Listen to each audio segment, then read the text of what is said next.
Hello and welcome to the video tutorial on lists and a tiny bit on tuples, dictionaries, and sets. Don't worry, we'll get to that.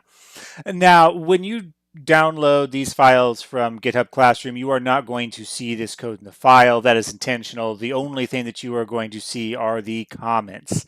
And the only reason why I've got this little block of code here is I want to very briefly talk about the different collection types that are in Python.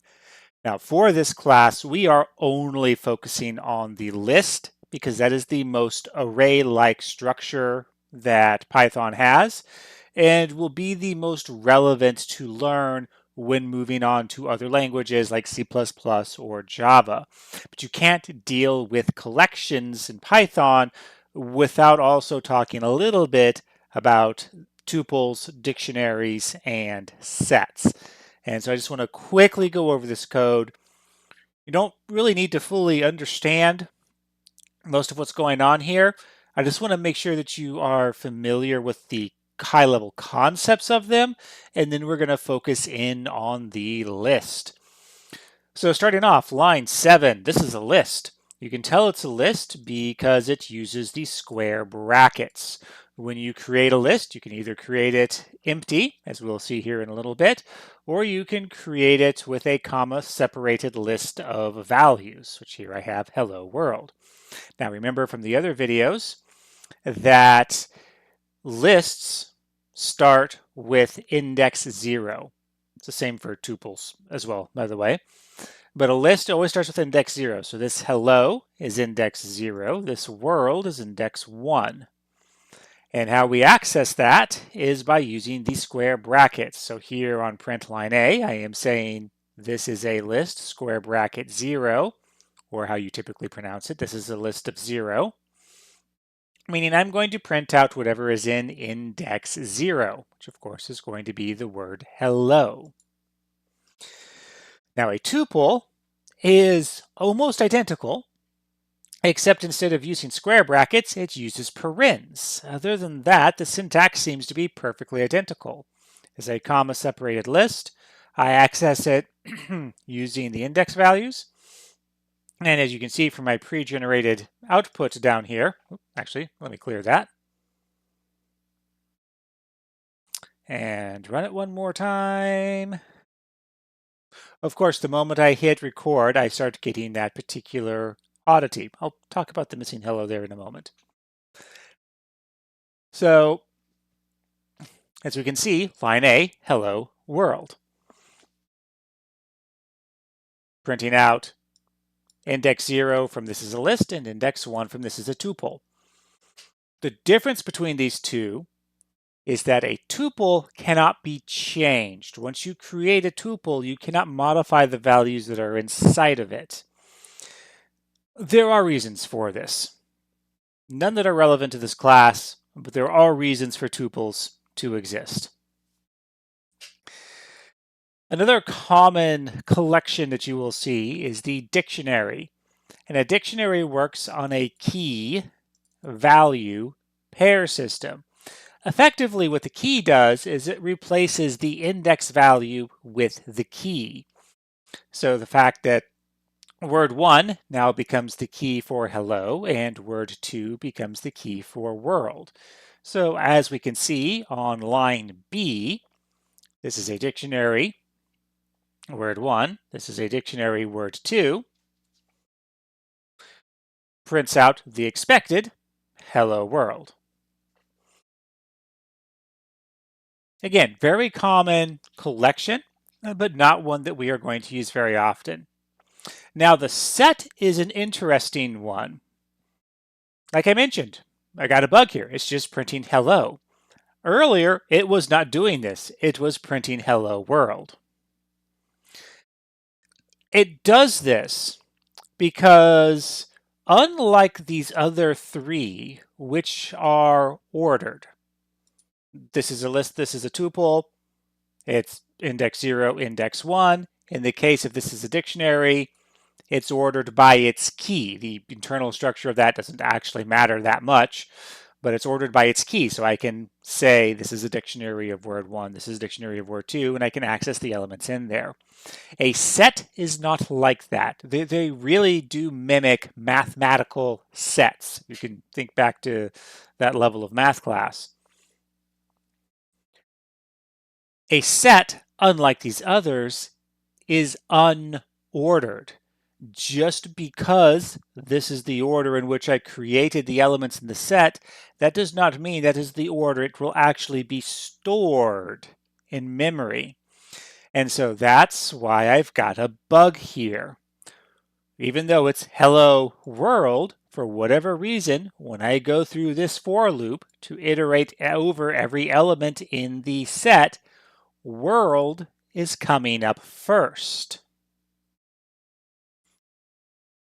Word, or hello, is coming up second, and therefore overriding the initial string, and that's why I just get line C, hello. If I keep running this, in theory, might have to get it to, there we go. I didn't change anything. Live on camera, you were watching me. I did not change any code, and now, all of a sudden, it's saying hello world instead of hello. Again, there is a reason for sets existing, but we are not going to use them in this class. All right, let's get rid of all of this. This is not needed for this practical exercise. Let's focus on the instructions. We're going to prompt the user to enter 5 numbers. We're going to store them in a list. We're going to display the list as entered, small to large, large to small, calculate and display the mean and the median. Well, you don't really calculate the median so much as you display it. Okay, so let's get this done. I need to store things in a list, so I need a list. I'm going to call this the list. Now, when you create a list, you can put elements in it, like I just showed earlier, or you can create an empty list by just simply using an empty set of square brackets. Now I need to prompt the user to enter the numbers. Now I could brute force this. I could do 5 lines, like the list of 0 equals input, the list of 1 equals input, so on and so forth. But let's pretend for a moment that, maybe possibly this has to work with 100,001 numbers. So I don't want to do that. So instead what I'm going to do is I'm going to use a for loop. I know I need to do this 5 times. So I'm going to say for I in range 5. Remember, range number will generate a list going from 0 to 1 less. So this will give me 5 numbers. So this loop will repeat 5 times. Now your instinct might be from reading the documentation to say the list of get my bracket there correct, equals input. This is incorrect. Remember at this point, there's no items in the list. The list is empty. If I try to access the list of anything, the list of 0, 1, 2, etc., the program will crash because nothing exists in the list yet. So instead, when I want to add something to a list, I want to use the append function. Again, refer to the W3 Schools documentation for details on all the various list functions. So I'm going to say the list.append. What am I appending? Well, this is where I'm going to prompt the user for the input. And since I need this as numbers, it's going to look fairly standard. It's, int, input. Now, what I want to do is I want to have this display number 1 like that. But now, of course, I can't number 1, number 2, number 3, number 4. Now, I can't leave it like that, right? If we hit F5 here, I'll be prompted for 5 numbers, but it's all going to say number 1, which is exactly what we expect. We have it literally defined here. All right, easy enough. We can use string formatting. Remember, anytime you use anywhere that a string occurs, you can use string formatting. So I can put an F in front of the string, Oops, not square brackets, curly brackets. Thank you very much.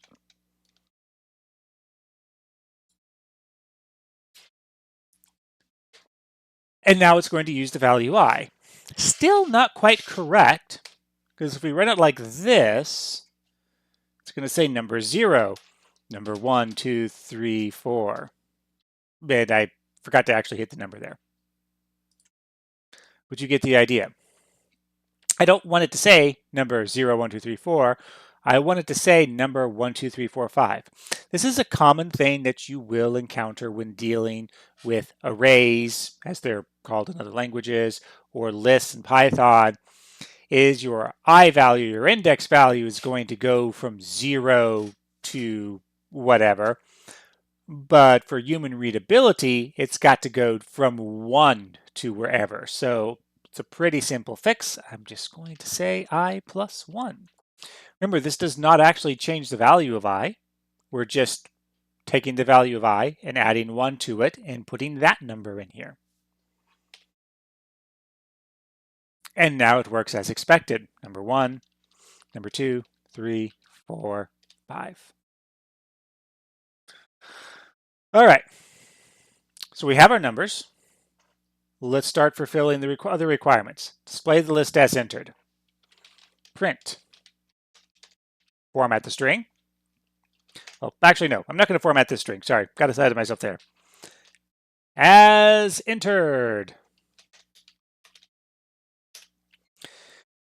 I do want to do it this way because, again, there's two approaches we can take to this. One is using formatting and one is using the concatenation method.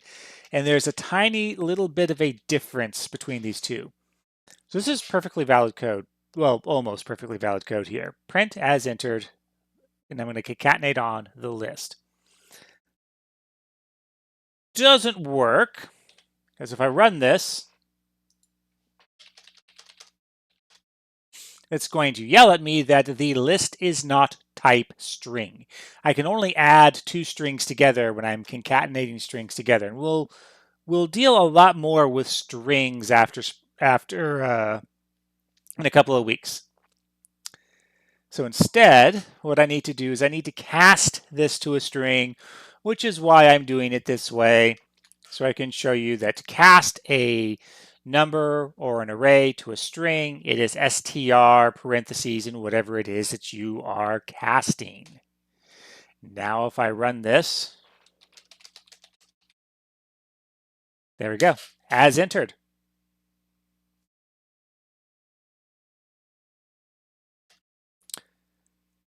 Display it small to large. Okay, that's pretty simple. If we go and look at our available functions in W3 Schools, we can see that one of them is sort. So I can say the list dot sort, and that will sort the list. Now I can print it out. This time I'm going to use string format, small to large, curly bracket, the list. When you use string format like this, you do not need to do casting. It will automatically cast whatever you're putting in here to a string.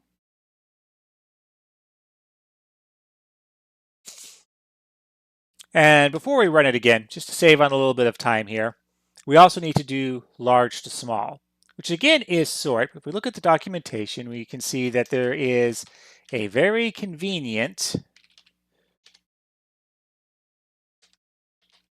reverse equals true property that we can pass into the sort function, which will tell it to sort in reverse. In other words, large to small.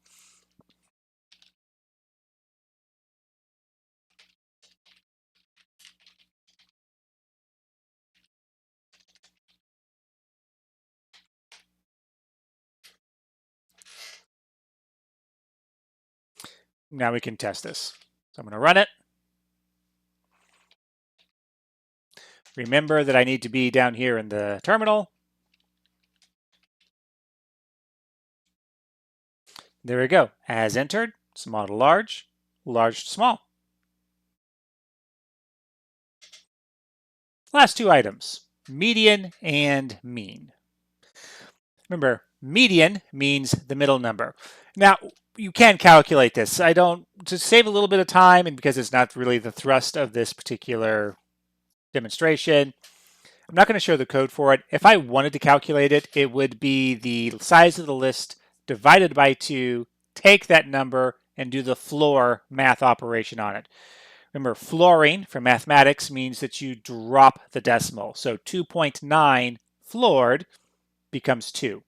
5 divided by 2 would be 2.5. Floor it, you get 2.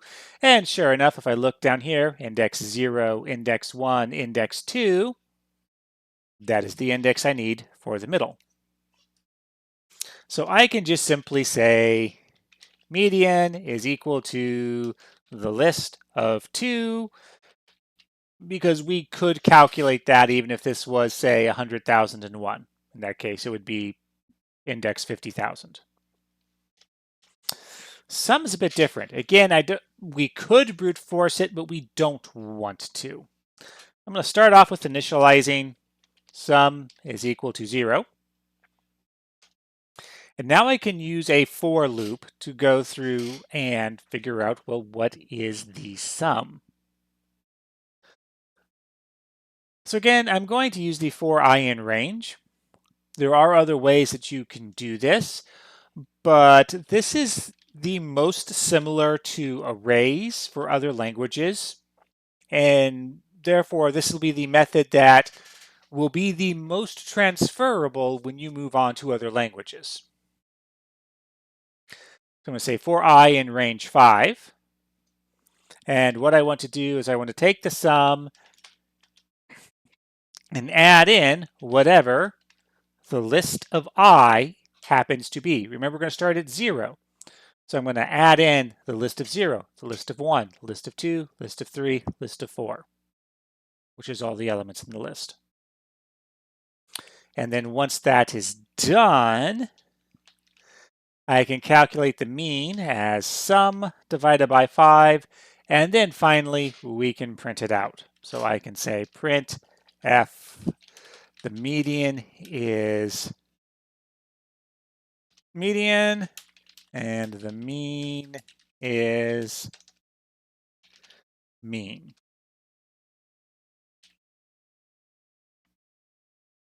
Let's test it. And if I have to run it, values don't really matter too much, other than I'm going to choose 5 as my middle value. And sure enough, 3, 4, 5, 6, 7, 7, 6, 5, 4, 3. Median is 5. And it just so happens the mean is 5. Remember, we always want to test multiple ways. Like, I know the median test worked because I deliberately chose a value that I wanted to be the median. So that is correct. But I'm not sure about the average. Is the average correct? Well, okay, easy enough. I'll just run it again. And this time I'll just put in all the same number. So 25, 25, 25, 25, 25. Obviously the mean's 25. That doesn't really mean anything. I mean, the median is 25. And the mean is 25. That does mean something. The average, right? The average is 25, which if all numbers are 25, well, yeah, okay, that makes sense. That checks out. That's correct.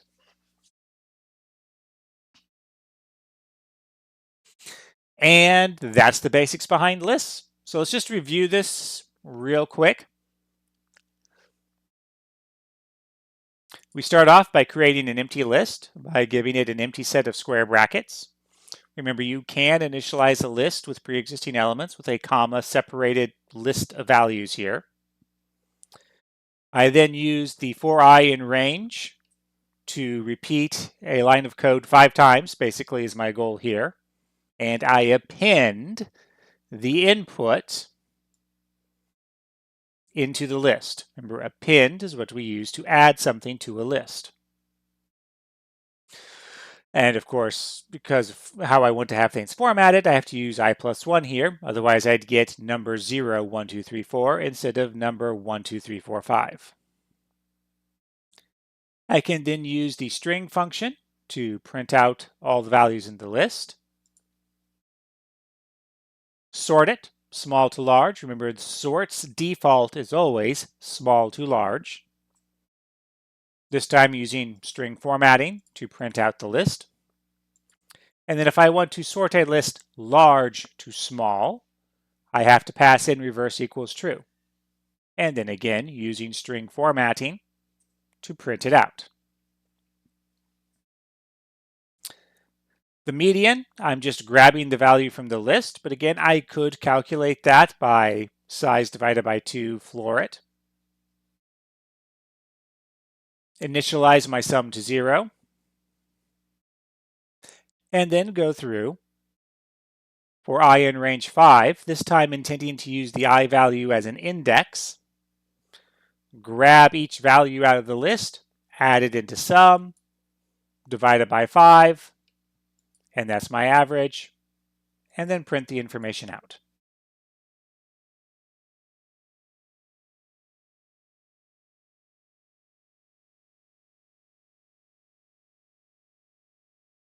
Close out my console so you can see the whole thing on the screen. And there you go.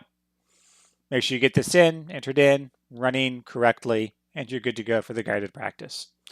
All right, let's talk about the other two assignments. Because there's no debug on this one, but there are two separate assignments here because I want you to have the practice with lists. Lists do take a little bit more practice than some of the other elements that we have looked at so far.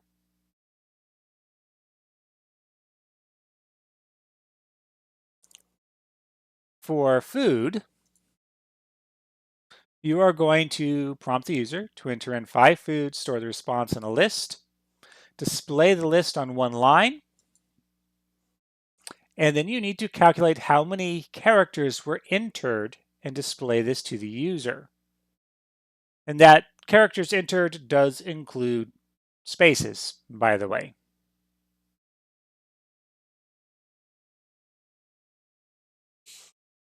Now again, this would be one of those types of assignments that would be fairly easy, actually probably would be easier to do it if you just used 5 variables. You will get an automatic 0 if you do not use a list to store the values. Do not store these in individual variables. Use a list or it's an automatic 0. So here's an example of sample output. Here's the 5 foods that I entered in. You've never had Chinese rice triangles, or zongzi as they are called, you are missing out, let me tell you. And so here it says your entered foods are, and you can see I'm just, the sample input just printed it out, and you entered a total of 62 characters. The only hint that I am giving you on this is right here. Use the length function, the len function. It will be of great assistance. That is the only hint that you get. Play around with it. Look up the len function. Get used to how it works, and it should be reasonably easy to figure out how you're going to use the len function to figure out how many characters you entered in.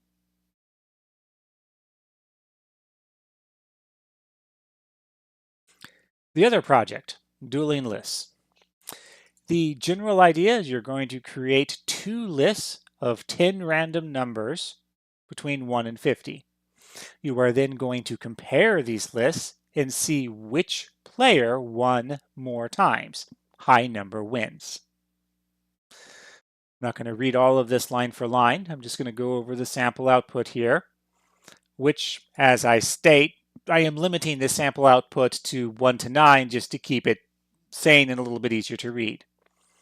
So we can see here, I'm displaying player 1's numbers, I'm displaying player 2's numbers.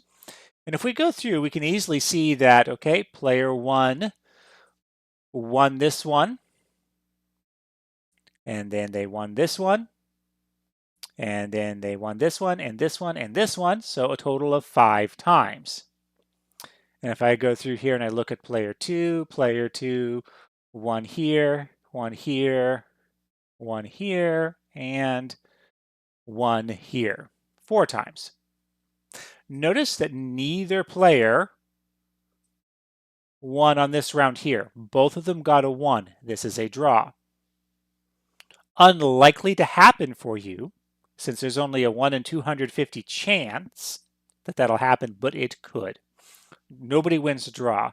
So it is possible to end up in a scenario where your victory totals will not equal 10. This is possible. So you display player 1 won 5 times, player 2 won 4 times, and then the highest values. Again, the first index that this occurs on. Couple of different ways you could acquire this information.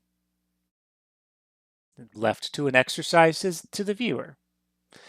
But again, 9, as you can see for player 1, occurs twice. But we're only concerned about the first occurrence, which is index 0, 1, 2, 3. Likewise, player 2's highest number, 8, occurs twice, but we're only concerned about the first occurrence, which is at index 1. Same thing for the lowest numbers. Player's 1 lowest number occurs at index 4, 0, 1, 2, 3, 4.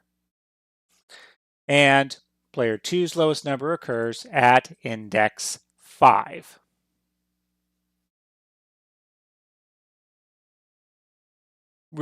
Do think this one out before you try to write it. You've got plenty of time to work on these. Take your time, and you should be okay. That concludes this video. Good luck on the assignments.